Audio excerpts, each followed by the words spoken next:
Hola, ¿cómo están amigos? Soy Jorge Rearte y estoy aquí para hacer una pequeña reflexión acerca de lo que es el veganismo. Pero con relación al veganismo me gustaría hablar y charlar con ustedes de algo muy particular, que es la relación entre el hecho de ser vegano y querer ser cristiano también al mismo tiempo. Es decir, la pregunta sería, ¿se puede ser vegano y cristiano a la vez? Bien, para dar esta respuesta voy a tener que primero analizar qué es lo que dice el veganismo en su ética, porque el veganismo no es como dicen algunos que es solamente realizar una dieta vegetariana o eliminar toda forma, digamos, de poder obtener algún recurso derivado de los animales, sino que tiene que ver con una visión moral y una visión ética acerca de la relación entre los seres humanos y el resto de las especies animales. Para eso primero tengo que explicar lo que es el veganismo, cuál es la posición ética vegana y si esta posición ética vegana realmente puede ser de alguna manera congruente o de alguna manera no está en pugna con la posición cristiana acerca de la relación entre los seres humanos y el resto de las especies animales. En primer lugar, cuando hablamos del veganismo, tenemos que decir que es una postura filosófica y dentro de la filosofía tenemos la parte de la ética. ¿Y en qué se basa principalmente? Dice que todos los seres sintientes tienen los mismos intereses y por ende tienen también los mismos derechos fundamentales, como es el derecho a la vida, el derecho a la integridad física y el derecho a la libertad. Esto significa que cualquier forma de explotación de los animales por parte de los seres humanos está mal. ¿Por qué? Porque se afecta a seres sintientes que también tienen intereses en vivir, que también tienen intereses en conservar su salud o su estado físico y en conservar también su libertad. Como nosotros somos seres morales, dice, a diferencia del resto de las especies animales, que la mayoría, aunque tiene algunas, se puede ver algunos comportamientos relacionados con el tema de la moral, esto no se identifica de la manera tan compleja como se identifica con relación al ser humano, que es quien puede pensar complejamente y en definitiva hacer una concepción moral y ética basada justamente en su raciocinio. Si el ser humano no necesita alimentarse necesariamente de los animales, sino que puede alternativamente eh, buscar otras formas de dietas, como una dieta, digamos, basada justamente en todos los productos derivados, ya no de los animales, sino de los vegetales. Entonces, allí podríamos dejar de un lado la explotación de los animales y de esa manera poder respetar la vida, integridad física y libertad de los seres sintientes. Por eso ellos se autodenominan básicamente como abolicionista. El abolicionismo es un movimiento que ha surgido dentro, digamos, de lo que es la especie humana, para abolir aquellas normas que estaban a favor justamente de la esclavitud. Entonces ellos ven el uso de los animales, la utilización de los animales, como una forma de esclavitud de los animales y por ello debe ser abolida como una vez fue abolida la esclavitud de seres humanos, solamente haciendo una diferenciación, por ejemplo, por el tema de la raza, de la etnia, etcétera, al cual pertenecía.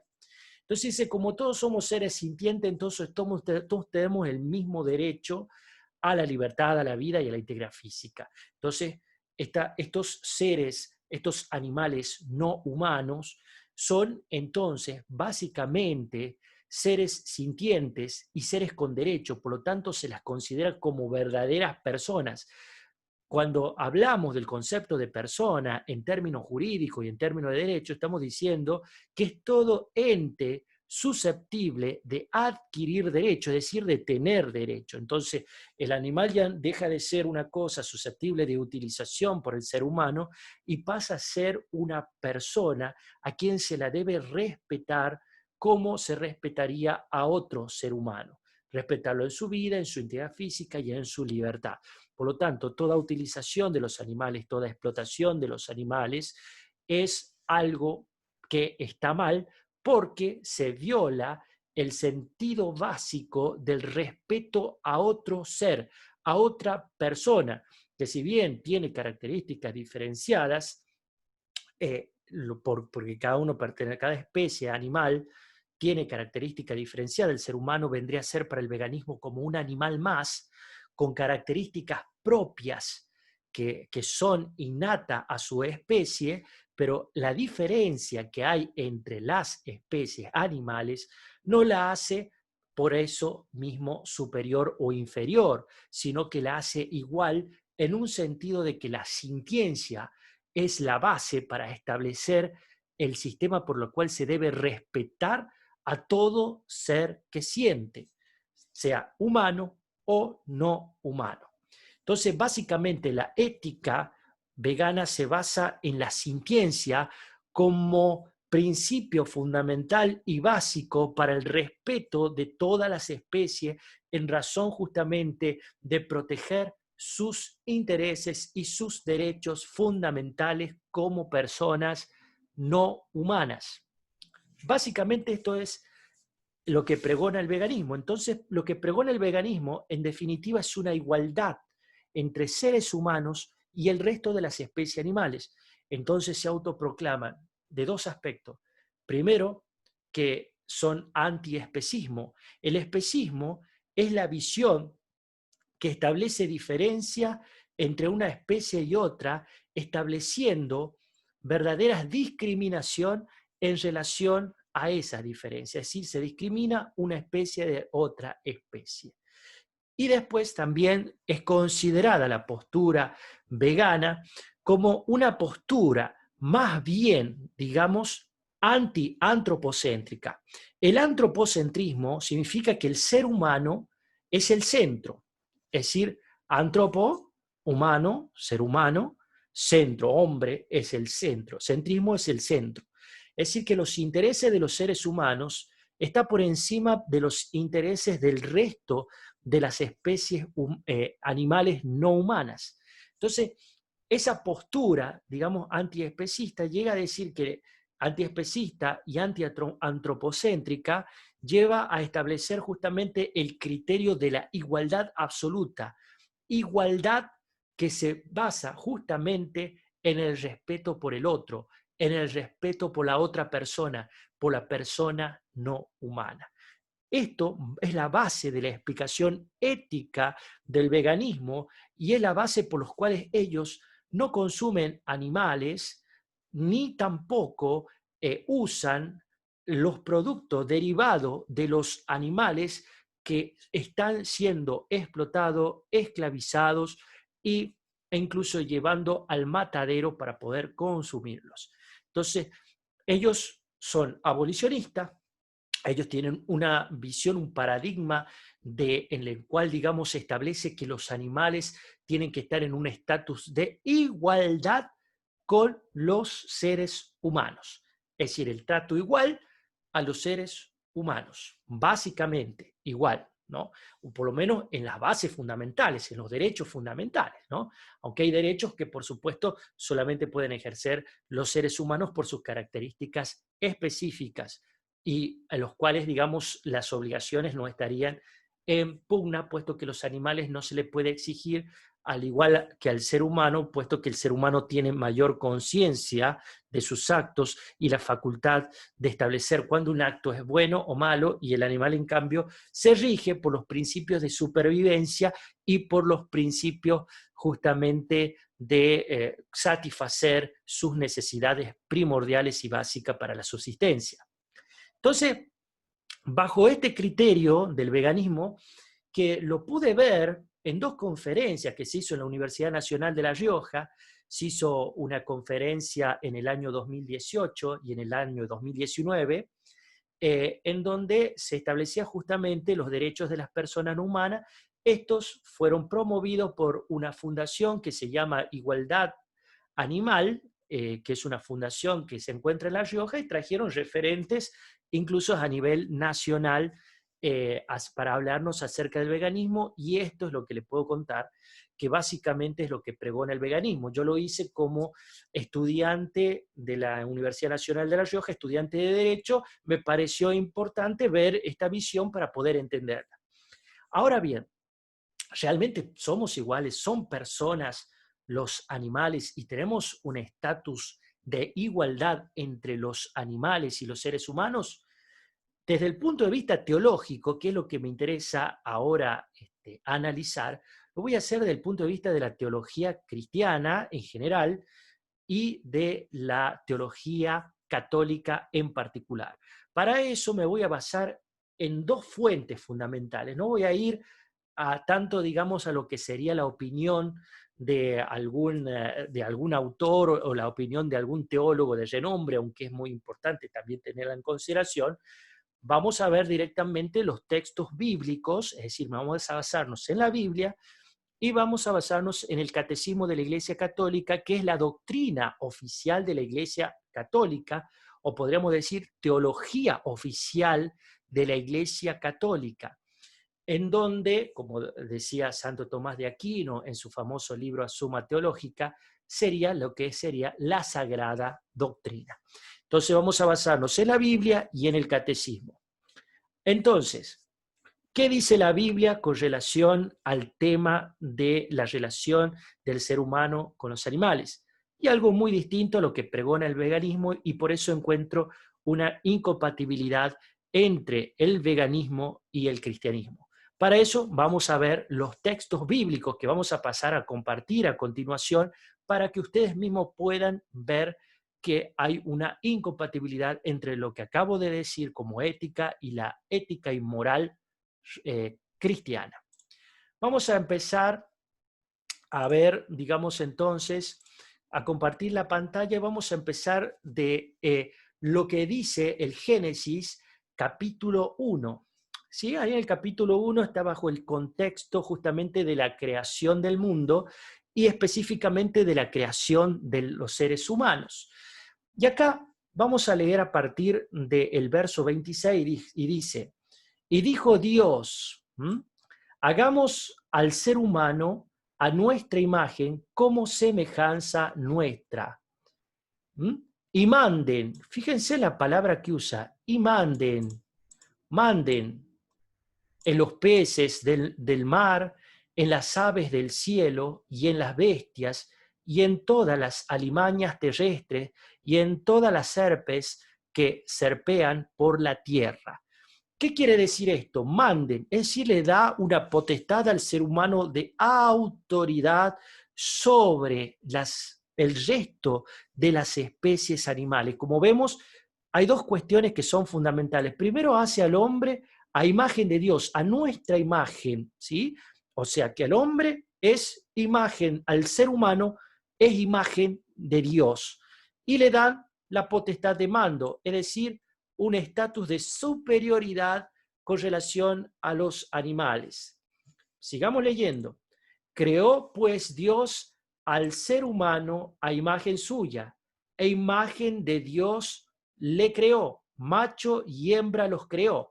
Es decir, a imagen de Dios fueron creados tanto el hombre como la mujer. Bien, dice, y bendijo Dios y díjole, sed fecundo y multiplicaos e hinchad la tierra y sometedla. Fijémonos que habla de un sometimiento, es decir, le da una potestad al ser humano de superioridad para dominar la tierra, es decir, todo lo que existe.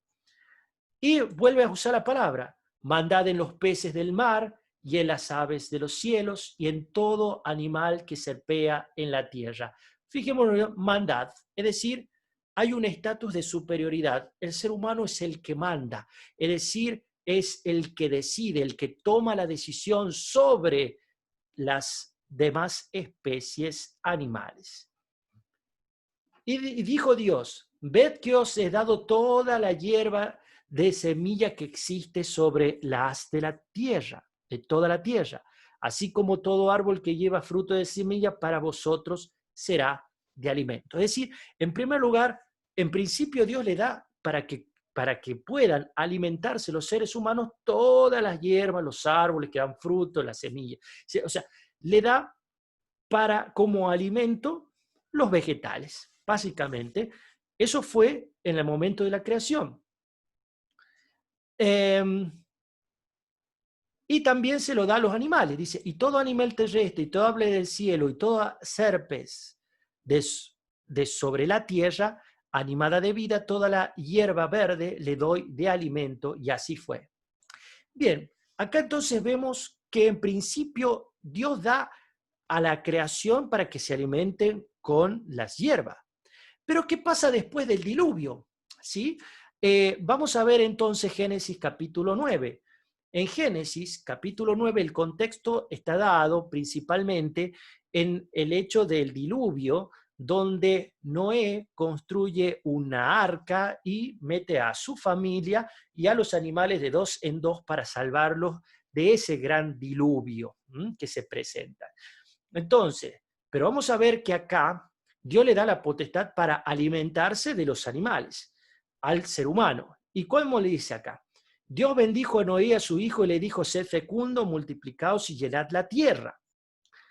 Infundiréis temor y miedo sobre todos los animales de la tierra y todas las aves del cielo y todo lo que repta por el suelo, y a todos los peces del mar quedan, fíjense, quedan a vuestra disposición. Es decir, Dios le da los animales al ser humano para que estos queden a su disposición.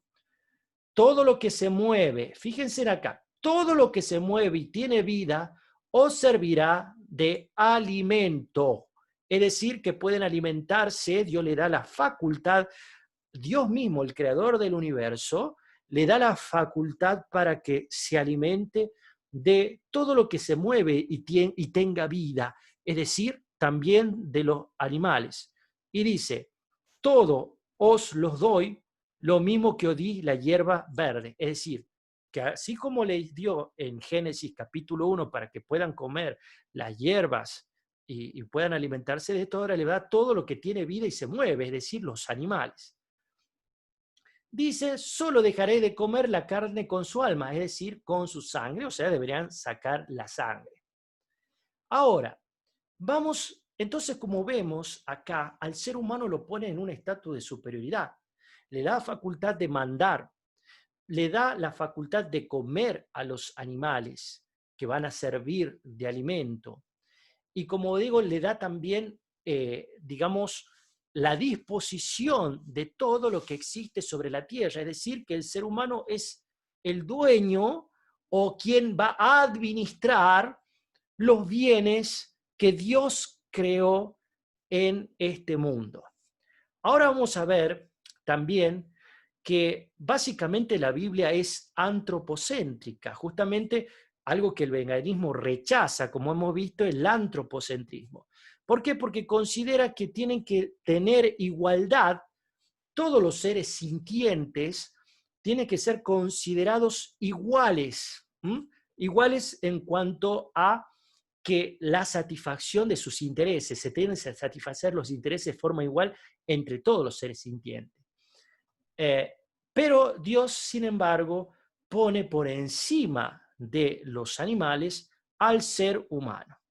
¿Y cómo lo hace? Primero vamos a ver en Éxodo, donde el contexto del Éxodo capítulo 12, justamente el Éxodo es cuando es liberado el pueblo de Israel de la esclavitud de los egipcios. ¿Y cómo lo libera? A través de 10 plagas. La última plaga era la plaga en donde el ángel de la muerte o exterminador, como dicen otras versiones bíblicas, iba a pasar, iba a matar a todos los primogénitos de los egipcios, incluso las esclavas de los primogénitos de las esclavas de los egipcios, incluso de los animales de los egipcios, de lo ganado mayor y menor.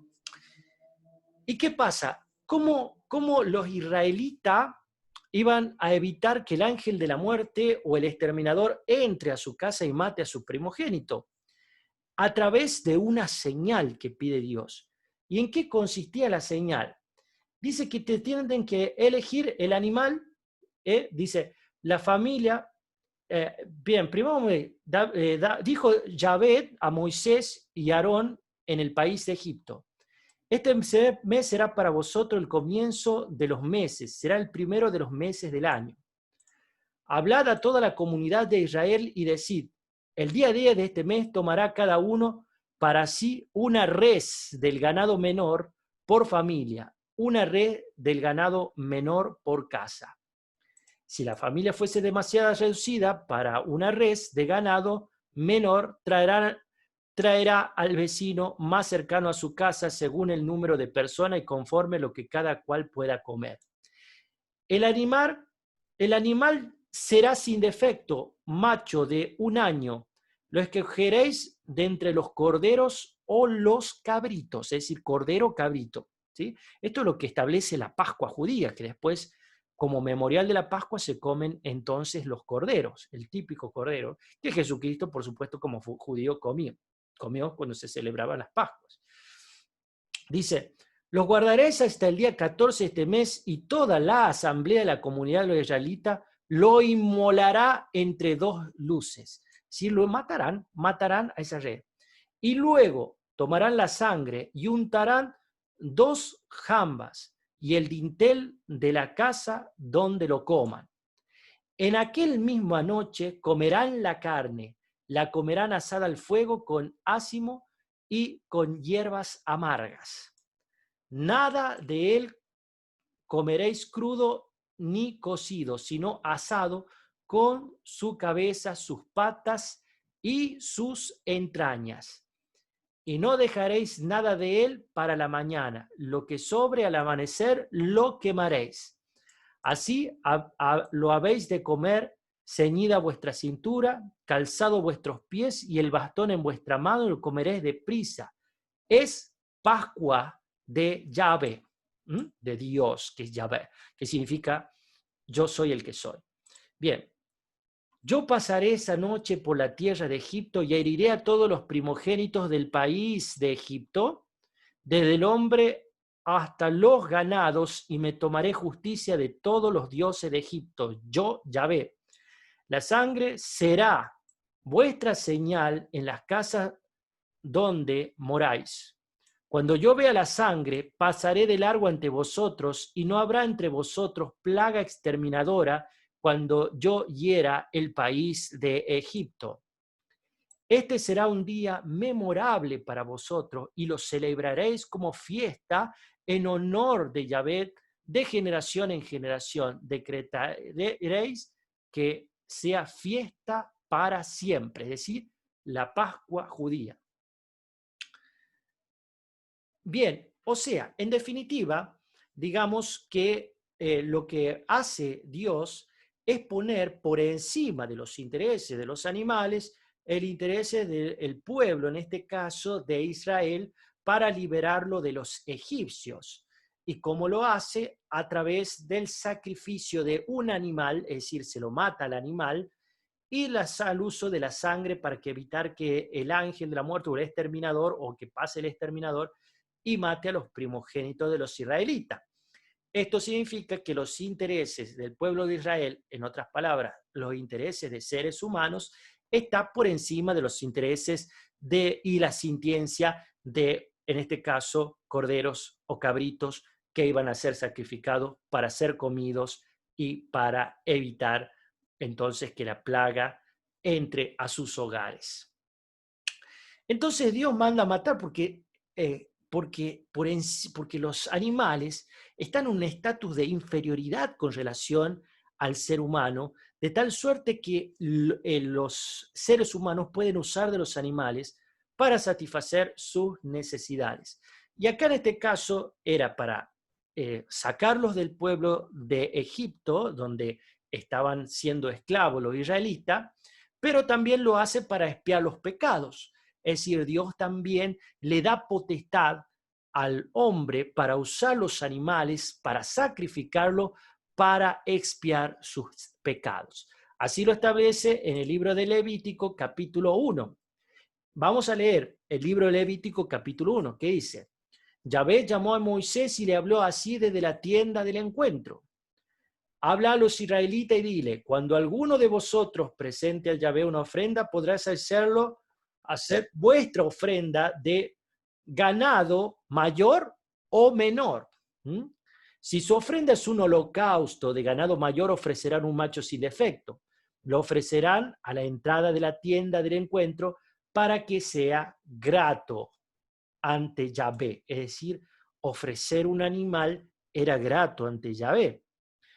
Impondrán su mano sobre la cabeza de la víctima y le será aceptada para que le sirva de expiación, expiación de los pecados. Inmolarán el novillo ante Yahvé. Los hijos de Aarón, los sacerdotes, ofrecerán la sangre y la derramarán alrededor del altar situado en la entrada de la tienda del encuentro. Es decir, se sacrificaba o se sacrifica a los animales con un fin netamente espiritual, que es la expiación de los pecados del pueblo por parte de los leví. Los levitas eran el pueblo sacerdotal de los judíos que se dedicaban exclusivamente a mediar entre Dios y el pueblo de Israel. ¿Sí? Se dividía en 7 tribus. Una de las 7 tribus era la tribu de los leví. Ahora, ¿qué pasa en el capítulo 9 del libro de Levítico? En el libro de Levítico, en el capítulo 9, Dios hace una lista de algunos animales que eran considerados impuros. O sea, es un poco especista, porque de acuerdo a las características que tengan los animales se los puede comer, u otros no se los puede comer por ser impuros. Es decir, hace una discriminación, obviamente, en base a las características propias de los animales. Vamos a leer, o sea, esto por supuesto el veganismo desde el punto de vista de la ética moral, de la ética vegana, esto es considerado realmente como un verdadero especismo, ¿no? Yahvé habló a Moisés y a Aarón diciéndole: hablad a los israelitas y decirle, de entre todos los animales terrestres poder comer esto, cualquier animal de pezuña partida, hendida en mitad y que rumia, sí lo podréis comer. Pero entre los que rumian o tienen pezuña hendida, no comeréis camello, pues aunque rumia, no tiene partida la pezuña, será impuro para vosotros. Ni damán, porque rumia, pero no tiene partida las pezuñas, será impuro para vosotros. Es decir, ¿qué hacen los animales? Una distinción, una discriminación entre un animal y otro, que se lo puede o no se lo puede comer, en base a sus características, como es el tema de las pezuñas, si rumia o no rumia, etcétera, etcétera.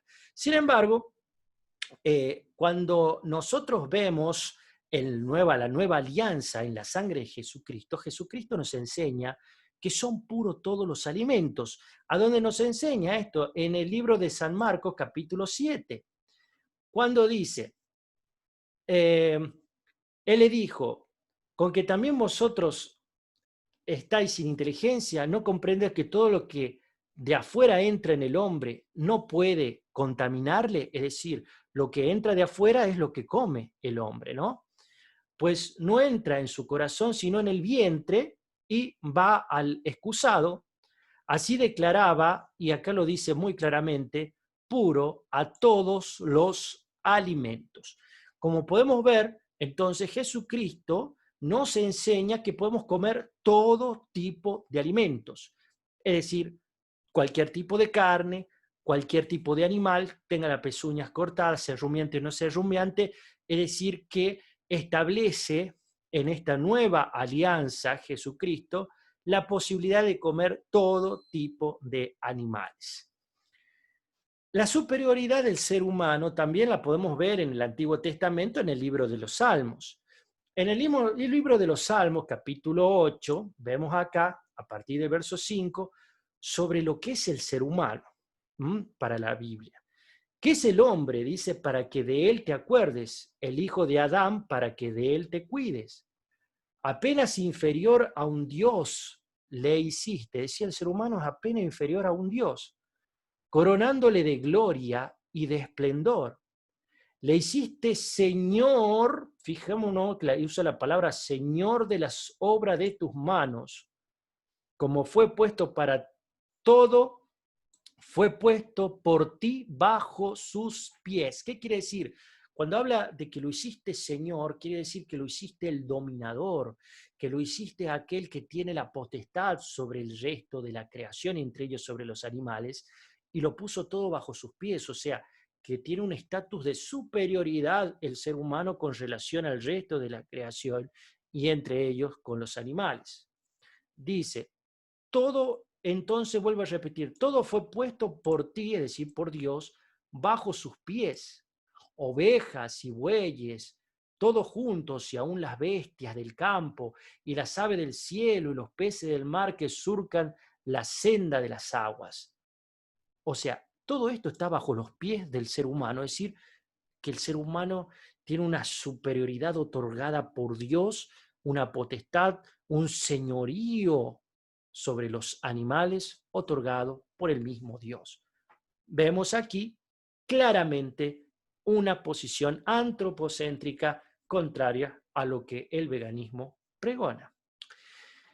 Pero vamos a hablar también de esa superioridad. Jesucristo lo enseña con mucha claridad. Por eso vamos a ver en Mateo capítulo 10, cuando hace una comparación con las aves. Pues dice en el verso 29, dice, ¿no venden 2 pajarillos por un haz? Pues bien, ni uno de ellos caerá en tierra sin el consentimiento de vuestro Padre. En cuanto a vosotros, hasta los cabellos de vuestra cabeza están todos contados. No temáis, pues vosotros valéis más que muchos pajarillos. Es decir, ustedes, seres humanos, ustedes, personas, valen mucho más que los animales. Los pajarillos son un ejemplo, ¿no es cierto? Pero vale más que cualquier animal. ¿Y cómo lo comprobamos? Porque también lo hace con el tema de las ovejas. Es decir, ustedes valen más que muchos pajarillos, significa que ustedes valen más que los animales. El ser humano vale más, tiene un valor más grande para Dios que los animales. Antropocentrismo, claramente, y también es claramente especismo, el ser humano como especie superior al resto de las especies. Lo vemos también en Mateo capítulo 12, por supuesto. A ver, vamos a ver. Mateo capítulo 12, en Mateo capítulo 12, el contexto está dado en que, bueno, lo criticaban los fariseos a Jesucristo porque hacía obra los sábados. Bueno, la ley, digamos, básicamente que seguían estos fariseos era que los sábados no podían hacer nada, ¿no? Por lo que venía de Abraham, ¿no? De aquellas leyes abraicas. Pero vamos a ver qué dice Jesucristo. Y le dijo, ¿quién de vosotros que tenga una sola oveja, si ésta cae en un arroyo en sábado, no la agarra y la saca? Pues, ¿cuánto más vale un hombre que una oveja? O sea, más vale el hombre que una oveja. Tiene más valor el ser humano que los animales. Y en este caso, bueno, pone como ejemplo la oveja. Vale más que la oveja. Por lo tanto, dice, es lícito hacer el bien en sábado. Bien, después podemos ver otra parte también que podemos hacer alusión acá, es el libro de Lucas, capítulo 24, para demostrar que Jesucristo comía carne. Pero, a ver, si hablamos de la Biblia, todo el mundo sabe que Jesucristo hizo el milagro de la pesca de los peces junto con Pedro, en donde, porque Pedro era un pescador, en donde justamente se saca muchísimos peces. ¿Para qué? Para el consumo. Es decir, son seres sintientes que Jesucristo permite que los atrapen para ser consumidos por los seres humanos. Pero él mismo comía carne. ¿Y cómo lo demostramos? En Lucas capítulo 24 vemos, después de la resurrección, donde Jesucristo comió pescado. Dice, después dice, y entonces, vamos a ver acá del verso, dice, después dijo, son aquellas palabras mías que os habéis, todavía estaban con vosotros. Es necesario que se cumpla todo lo que está escrito. Y entonces abrió su inteligencia para que comprendieran las escrituras. Y le dijo, está escrito que el Cristo padecerá. Bien, acá no, acá más arriba está. Como ellos no acababan de creerle a causa de la alegría y estuvieron asombrados, le dijo, ¿tenéis aquí algo de comer? Ellos le ofrecieron parte de un pez asado. Lo tomó y comió delante de ellos. Es decir, Jesucristo comió pescado, es decir, comió un ser sintiente, lo consumió solamente para demostrarle que él había resucitado. Eso quiere decir que usó un animal, es decir, el producto de un animal en este caso, porque ya estaba muerto, para consumirlo. Él consumía carne, además que consumía, como era judío, consumía en la Pascua, porque necesariamente era parte del memorial y de la tradición judía, comer un cordero.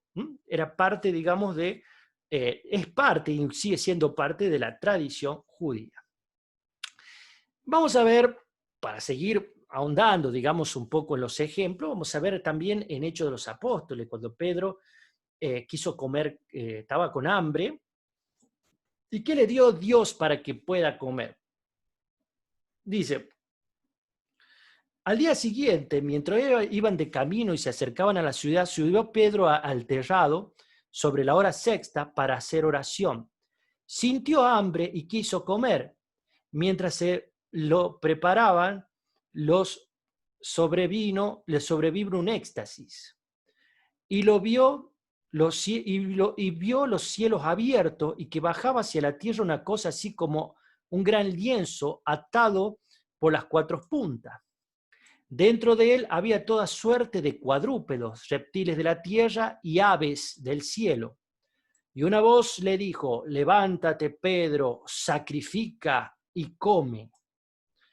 Pedro contestó, de ninguna manera, Señor, jamás he comido nada prófano e impuro.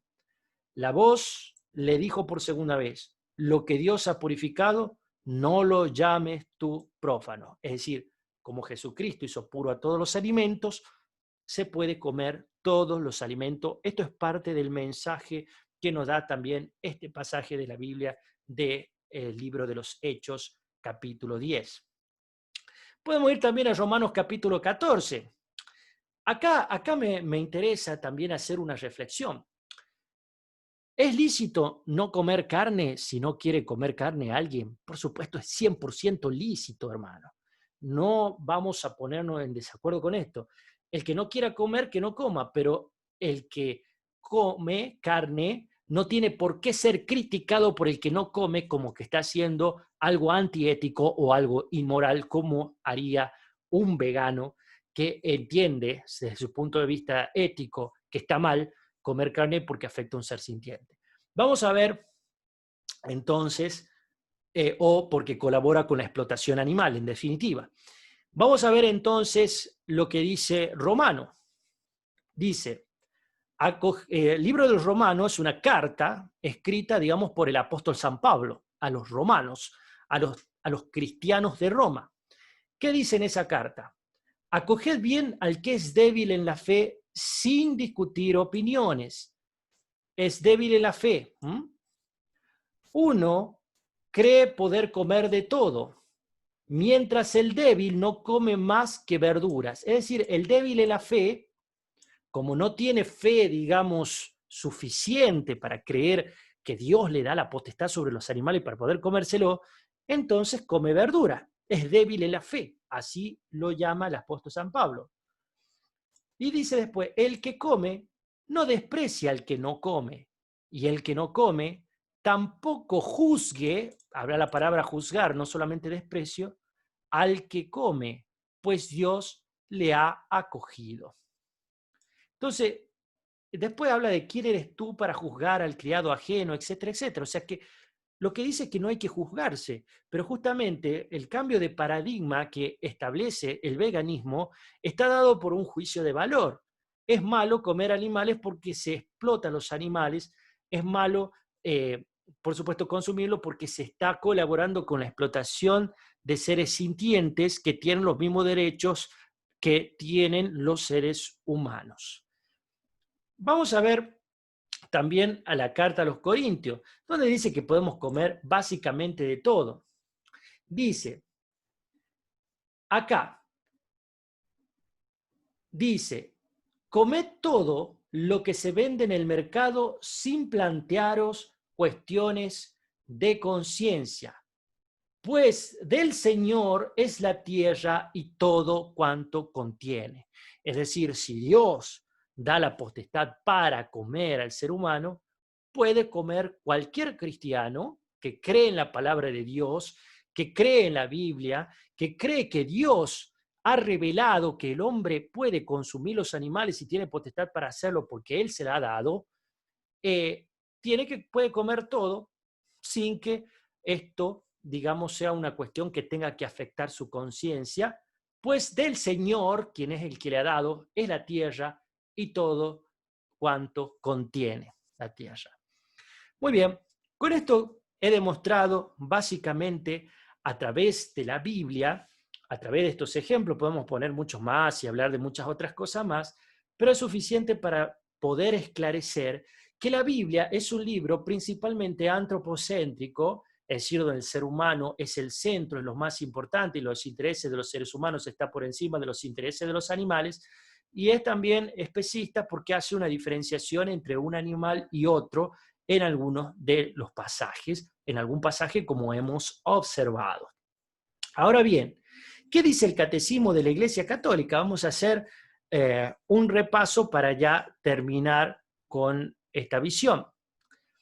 Acá el catecismo, basado justamente en la Sagrada Escritura, en la tradición y en la interpretación del magisterio de la Iglesia Católica, es que se redacta en 1986 el Catecismo de la Iglesia Católica, que fue, por supuesto, aprobado por San Juan Pablo II.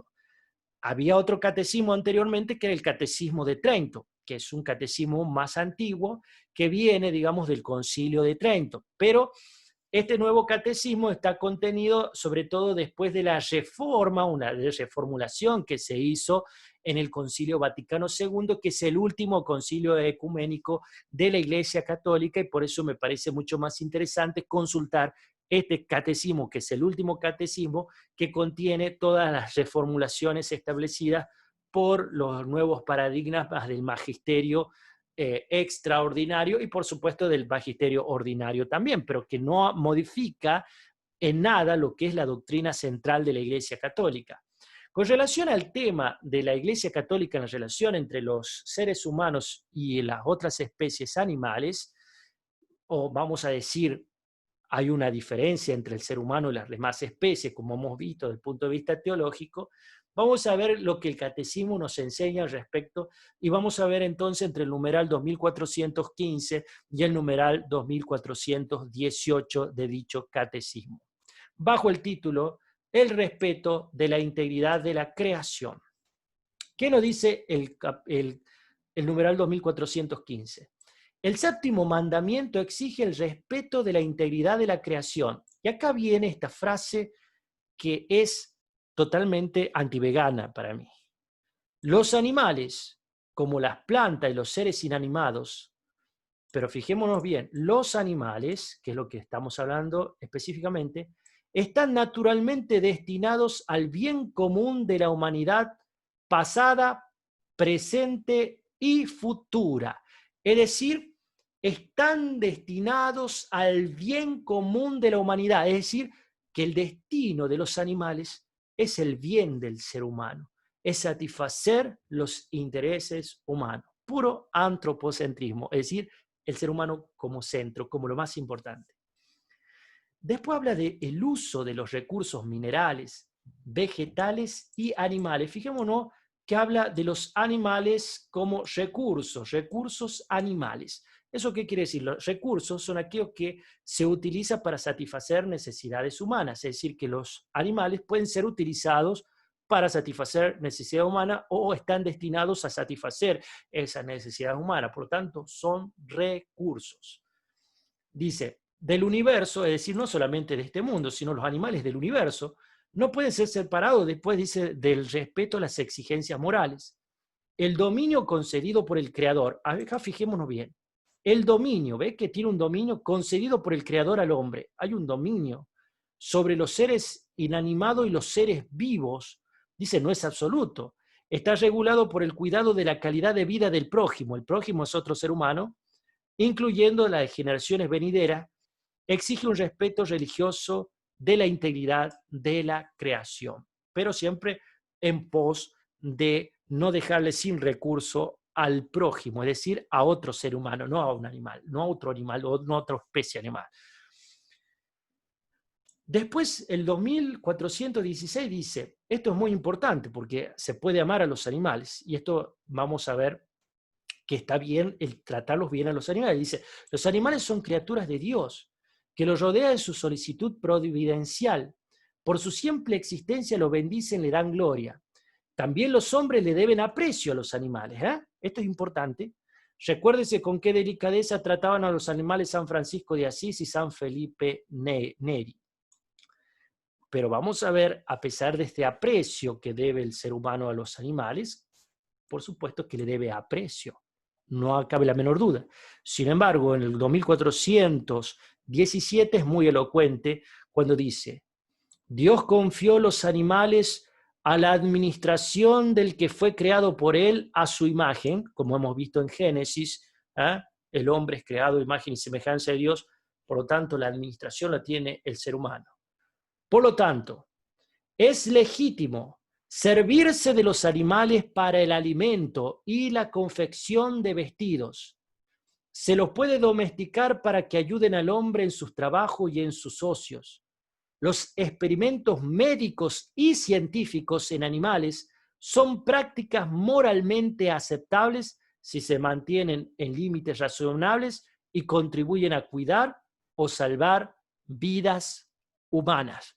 El ser humano, por encima de los animales, se los puede comer, se los puede domesticar para el trabajo, para el ocio, se puede utilizarlo para la vestimenta, los animales, se lo puede incluso hacer experimentaciones científicas para salvar vidas humanas. Es decir, que el ser humano puede usar de los animales, puede explotar los animales, en otras palabras. Es decir, esto es lícito, esto es legítimo. ¿Qué quiere decir? Que va conforme a la ley. En este caso, la ley revelada por Dios, los mandamientos de Dios, lo que Dios le permite al hombre hacer. Es legítimo entonces hacerlo, moral y éticamente, según la ética cristiana católica, y la moralidad católica es 100% moral, es 100% bueno poder utilizar los animales para beneficio de los seres humanos. Y vamos con el último numeral, el 2418. Dice, es contrario a la dignidad humana hacer sufrir inútilmente a los animales. Esto es muy importante. Hacer sufrir a un animal sin una utilidad para el ser humano es contrario a la dignidad humana. O sea que está mal, en definitiva. Yo si, por ejemplo, voy y torturo a un perro por gusto de torturarlo sin que esto satisfaga ninguna necesidad o sin que esto satisfaga intereses realmente válidos y legítimos, como es comer, usarlo para la vestimenta, etcétera, etcétera, los animales, entonces esto va contrario a la dignidad humana. Por eso dice que es contrario a la dignidad humana hacer sufrir inútilmente a los animales y sacrificar sin necesidad su vida. Ahora, sin necesidad, la palabra necesidad acá no tiene que ver con el hecho de que sea absolutamente necesario, sino que tiene que ver con el hecho de satisfacer intereses humanos. Es decir, la necesidad puede estar otorgada solamente por el hecho de consumir los animales para poder nutrirse y poder propagar su vida al ser humano, es decir, para que los animales a través de su carne puedan ayudar a la propagación física del ser humano a través del tiempo, es decir, colaborar con su existencia y con su vida. En ese caso, está satisfaciendo una necesidad. Entonces, matarlo para comer a los animales, para la vestimenta, etcétera, etcétera, como hemos visto en el numeral 2417, el numeral anterior, es totalmente lícito y no es contrario a la dignidad humana, pero sí es contrario si esto es inútil. Bien, ahora, fijémonos la última parte para que quede claro que es antropocentrismo puro, lo que establece justamente la enseñanza oficial de la Iglesia Católica. Es también indigno invertir en ellos, es decir, los animales, sumas que deberían remediar más bien la miseria de los hombres. Se puede amar a los animales, pero no se puede desviar hacia ellos el afecto debido únicamente a los seres humanos. Es decir, los seres humanos están por encima de los animales. Los seres humanos son más importantes que el resto de los animales. En definitiva, están en un estatus superior a los animales. Entonces, veo en base a lo que nos enseña la Biblia, lo que nos enseña el catecismo de la Iglesia Católica, que hay una incompatibilidad entre la religión cristiana en general y la católica en particular con la posición filosófica, ética, vegana en relación a esa relación que existe entre el ser humano y el resto de las especies animales. Es decir, hay una superioridad que el veganismo no acepta porque se basa justamente en el criterio de la sintiencia. Hay una superioridad de derechos también del ser humano sobre los animales, ya que puede usarlos, y esto significa también explotar los animales sin que esto sea ilegítimo, sino todo lo contrario, sea conforme al designio de Dios quien le entregó la administración a los hombres. Y todo esto nos muestra que hay una incompatibilidad entre la ética vegana y la doctrina, sagrada doctrina o teología cristiana en general y católica en particular. Por eso es incompatible ser vegano y ser cristiano. Muchas gracias y espero que les haya gustado todo esto que he tenido que explicarlo y lo he tenido que explicar de esta manera para que quede lo más claro posible. Gracias por escucharme.